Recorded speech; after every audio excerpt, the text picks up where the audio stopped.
Greg, this is another podcast that we're attempting to do right now. Hello. So I had given you, I had told you I had saw an article about someone asking about who their all Yankee decade team would be, and I was like, that might be fun to do. So this is going to be any player that was on the New York Yankees from after their 2009 World Series, so 2010 to this past year, 2019. So as I was proposing this to you, you said no Hideki Matsui. Yeah, unfortunately, you can't take that one-day contract as that sneaky him was my on the team. So yeah, otherwise he would definitely be my DH. So I guess for the rundown, we'll run everything down from the in position number order, and then our pitchers, and then we'll talk about that for a couple seconds, and then we'll give our final lineup of what we should think it would be.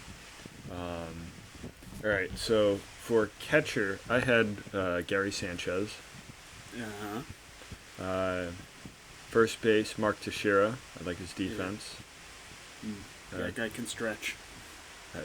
He would make me hurt when I watch him.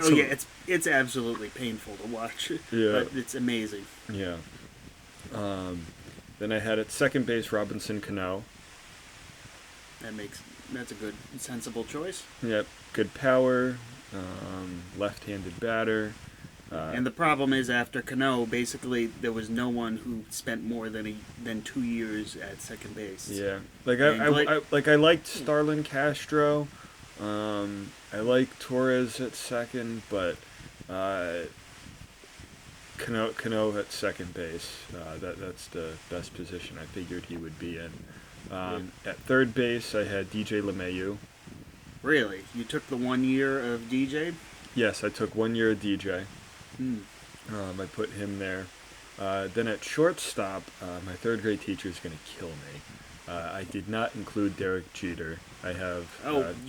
You poor unfortunate child. How could you? I have Gleyber Torres at shortstop.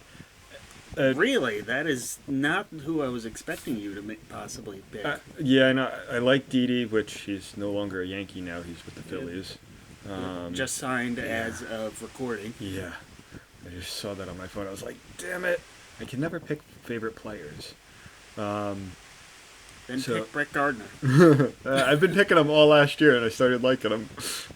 Eventually, it's going to be true. I picked Gleyber Torres. As great as Jeter was, the last couple of years of his career weren't as good. If this was late 90s, early 2000s Jeter, 100% I'd take him and his clutch hitting. But I think Gleyber Torres is just a better player these last couple of years we've seen him, even though it's only been 2 years we've had him. I think he provides better defense and a little bit more power and more consistent hitting than Jeter did. Then I have in left field, I have Stanton. Stanton? Yeah, Stanton. Then in center field, I have Granderson. And then right field, I have Aaron Judge. Yeah, you can't really go wrong with Aaron Judge. No. Right. My starting pitcher... Well, you forgot one. The DH, Luke Voigt. Yeah. Then I have, for starting pitching, I have Masahiro Tanaka. As much as I loved CC in those early 2010s, this is Game 7 of the World Series. I'm throwing in Tanaka. Yeah. I just think he's a better pitcher overall. And definitely a clutch postseason force. And when his splitter is working, I don't think there's really much of a better pitch out there in the MLB right now. Yeah. Very few. Relief pitchers, this one might be a surprise to you, but I like Mr. Houdini, David Robertson. No, that's not a surprise. I have him too on my list.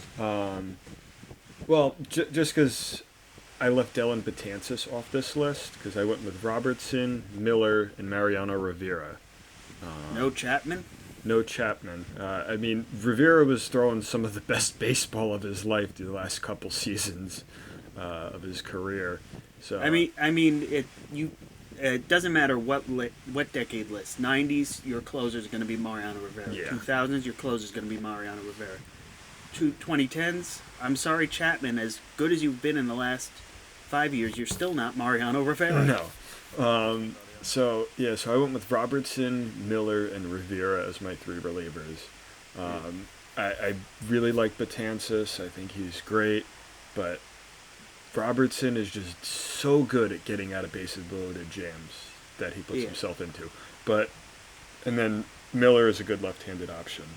Yeah. So your list is a good list. I have some discrepancies with it, which I'll get into now. Yeah, I understand. Getting to my all-decade lineup, the first three items are actually the very same as yours.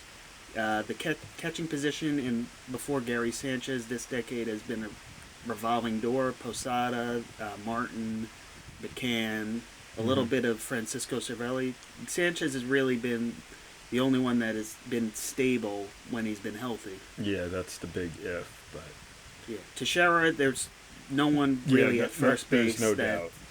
That maybe Luke Voigt could be the first baseman of the 2020s. We'll see. That's a list for another decade. Mm-hmm. And Cano, as I alluded to, it was a revolving door at second base. And while I like Torres, again, he's more of a 2020s type of player, not a 2010. So Robinson Cano. Third base, I had a bit of a conundrum. You went with DJ LeMahieu on one season. Mm-hmm. I wasn't considering anyone who played less than 2 seasons, which meant I had to choose basically either Alex Rodriguez or Chase Headley. Yeah. And as much as A-Rod is maligned of stuff, he was really the only one who spent a significant amount of time this decade at third base. Yeah, that was my... I didn't want to leave off A-Rod, but I didn't really have a top-of-the-lineup guy to bat leadoff, other than maybe Granderson, but I don't want someone batting 230 leading off. So I was like, I liked LeMahieu, good approach, and he's versatile enough, and I had to go with that. Yeah, I had no problem with that with leadoff because unlike you, you poor unfortunate soul, I went with Derek Jeter in shortstop, and the reason I did this is, while you could argue that Didi Gregorius is the better shortstop when he played, their tenures with the Yankees are actually rather similar. Mm-hmm. That since Didi came in 2015, they both spent 5 years at shortstop this decade. Has it been 5? Wow. Yeah. Wow. Both had 3 very good years. Both had 1 mediocre year, Jeter's last season and Didi's first season with the Yankees, and both had 1 season that was more or less lost to injury. Yeah. So, while Didi has been great with the bat, I'm going to take Jeter's awareness and readiness to basically field anything, even at such an advanced age as shortstop.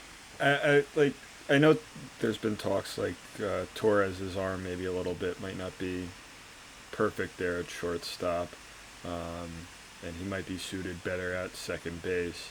But just from what I've seen these last 2 years having him, I just thought he was a better fit. As much as it pains me to not put Derek Jeter there, that's what I did. My dad, when I texted him my list, he was like, "How do you not have Jeter there? I don't understand this list." I'm like, "How could you? You're banned from talking about the Yankees." Yeah, I know. It was a really tough decision, and I left it off.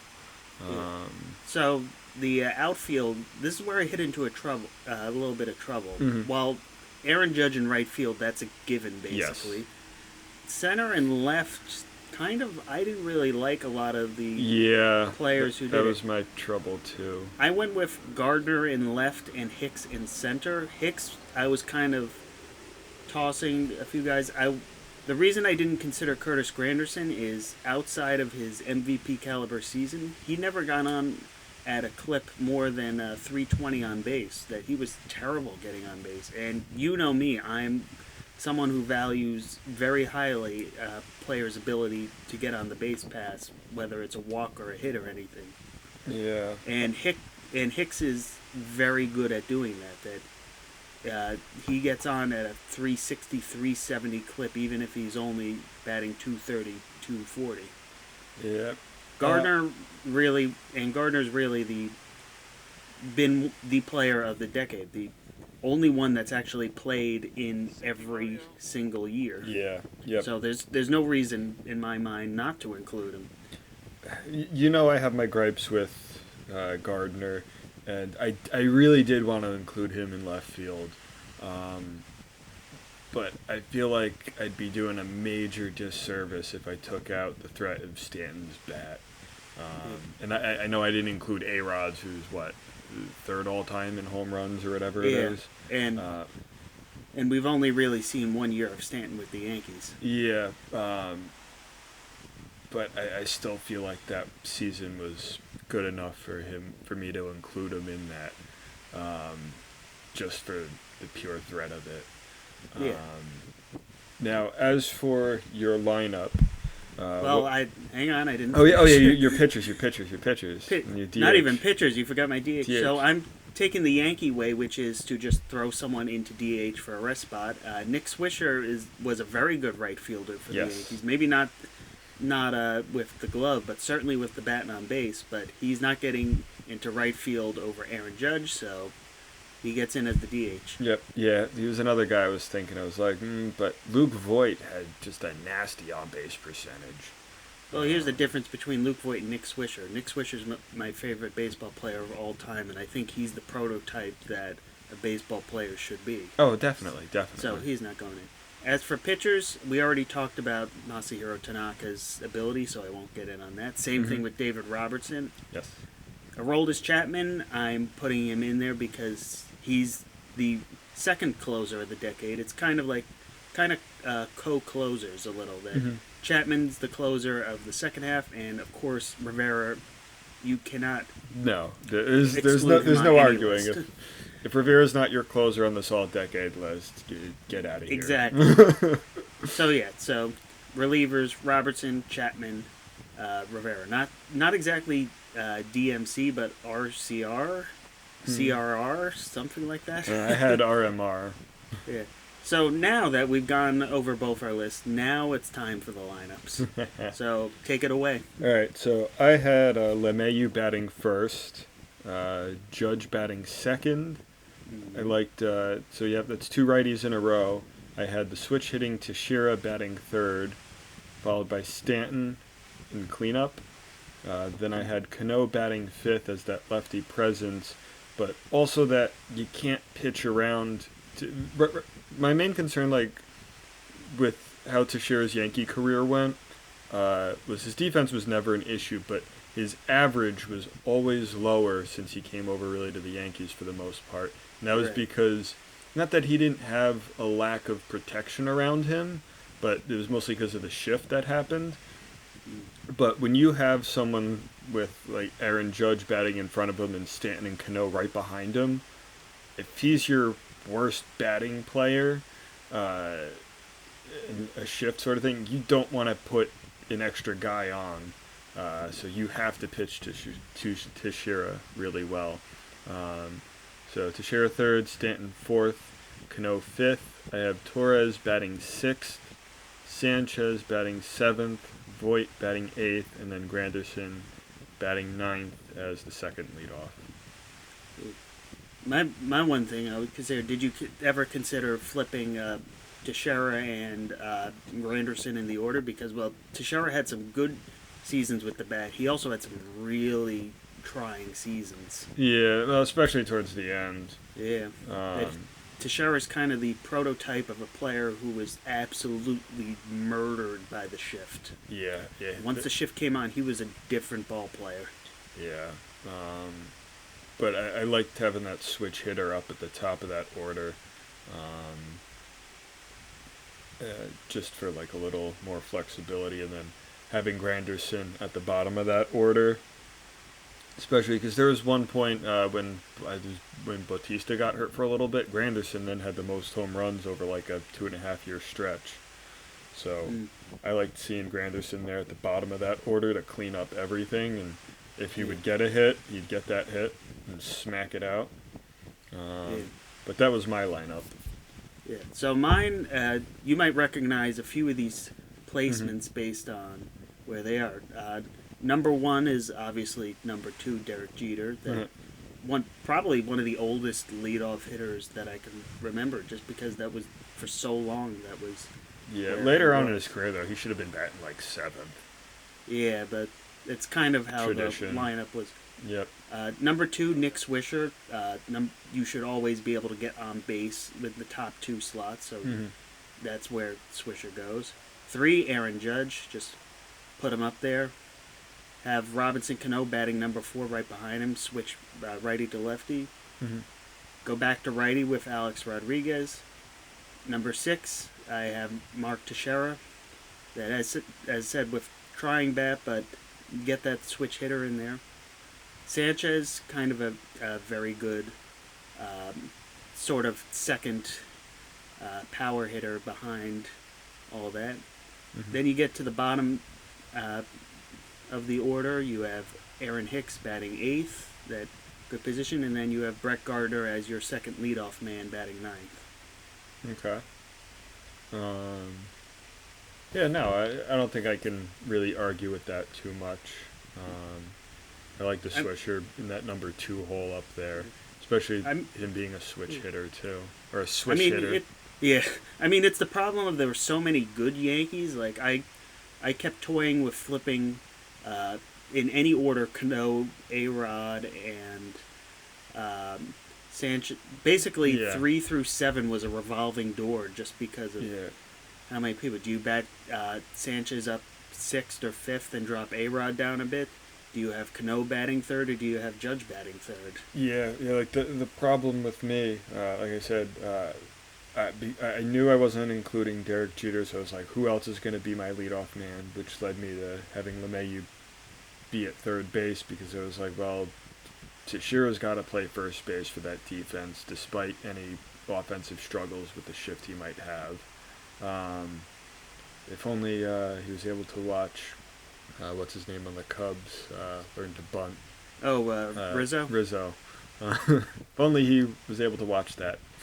If only he was able to suck up his pride and actually learn how Yeah, to bunt. right. Um, so yeah, so LeMahieu batting first, I had to have that, and then bat at third base. But then with Teixeira, I needed that switch hitter to break up all the righties that I had. Because I wanted Cano, as much as I wanted him in like that number three or four spot. Uh, I was starting to like the idea of Judge batting second, as we've seen Boone do. Yeah, Uh, and then Stanton, I didn't want to drop him too far. It's like when you look at the All Star lineup and you're like, how is like Mike Trout batting like eighth or something? Not that yeah, he would, but like it's just sort of like yeah. what? It's It's like an embarrassment of riches. yeah, it's like when you see like in soccer, the best players like always wear number 10. It's like, well, this is an All Star game and. You have four guys who wear number 10. Who gets to wear Yeah, number 10? yeah, yeah. I mean, it's interesting how I feel like your lineup is kind of what the Yankees have been more recently, Hmm. where they have the power up front, and then they go into more defensive, lesser hitters in the back. And my lineup is kind of what the early part of the decade was, where you had two guys who could get on base, and then you have your three through six power hitter line alley, and then you went down to the end of the order and the second leadoff guy. Yeah. Well, you're talking to the guy who 1 year playing, I think it was probably MLB '06. I decided to change my lineup every day according to who had the most home runs. So whoever had the most home runs batted first that day. It was a horrible lineup. Um, Yeah, you prob- wonder why managers don't do that. yeah, yeah, that would not be good for RBI reasons. Yeah, Um, but yeah, yeah, I fell in love with LeMahieu's playing. I thought he was a good player over in Colorado, and I feel like he just had a bit of that like down year in between, and he reestablished himself. And Oh, definitely. I hope the Yankees re-sign him so that he's sort of the infielder of the decade.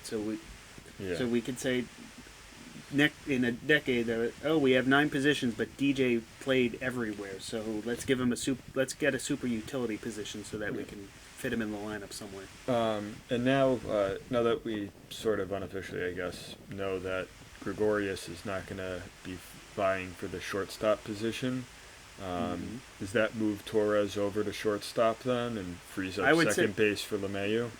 I would say, barring any further additions, that is going to be the plan, and they'll go with Voit at first, DJ at second base, and Glaber at shortstop. Although, as we saw last year, who knows who lasts through the whole season? Yeah, that was maybe this is the year Tyler Wade comes into his own. Who knows? Yeah, we'll have to see what's going to go down with that, and then of course third base. We don't know what's going to happen because you don't want to see Andujar lose what he did. He didn't really lose it; he was just injured. But Urshela was just too ridiculously good. Whether he just had a really good year due to a juiced baseball, and that pitchers didn't quite know him as well. I mean, he has had playing time before, but yeah, I think they're going to keep both of them because they kind of have 3 things to worry about, which is one, can Andujar play third base at a respectable level or play any fielding position? If the answer is no, and he's strictly a DH, they will trade him somewhere in the season.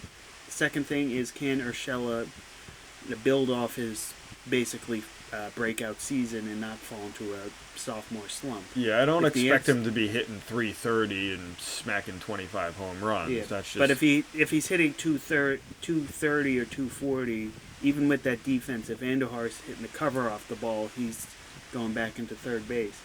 And then the third thing is, where does Luke Voit fit into this? If Luke Voit's late season struggles prolong into this season, they don't have to worry about whether Urshela and Andujar can both play. They can just stick Andujar at first and Urshela at third base, and then that makes Voit expendable. See, that just hurts me because we talked about how great Teixeira's defense was, and like I love that as a Yankee fan, and it was just sort of like, we have a guy that doesn't just stand there and catches balls. He makes sure the ball gets into the glove and gets the out at first, even if it's a terrible throw. When you're just sticking whoever can't play, it's like Little League. It's like, oh, you can't field, go in the outfield. You know what the funny thing was? Until like 15, 20 years ago, third base was the exact same thing as first base. They just stuck the biggest bat in there and hoped that he could field. And now that's so valuable as it's the hot corner. It's a hot corner that kind of Andujar's kind of like the third baseman of yore. Yeah. While Urshela is the modern day third baseman that can field and hit. Yeah, so they're going to be interesting things. Obviously, this week is the winter meetings, and we saw Strasburg get a record-breaking contract. And not much has really happened yet, so I don't want to go into it. Yeah. For this week, we can probably do that next week. Yeah, but it's probably safe to assume Cole's going to break Strasburg's record, sort of how Harper broke Machado's. Oh, I'll get into it now. I'll go into it more next week. But Boris was shrewd in letting Strasburg sign first. That was an extremely shrewd move to get him to sign first and set the floor for Cole and take away the safety net for the teams going after Cole. Yeah. But that is for another week, Joe. This was a very, very fun challenge. Yes. I'm sure we could probably do this for a whole bunch of different teams, but we don't have the time for that, right? The Mets. All right. The poor Mets. All right. Until next time, it has been fun, and we'll see what winter meetings bring us next week. We'll see you next week. All right.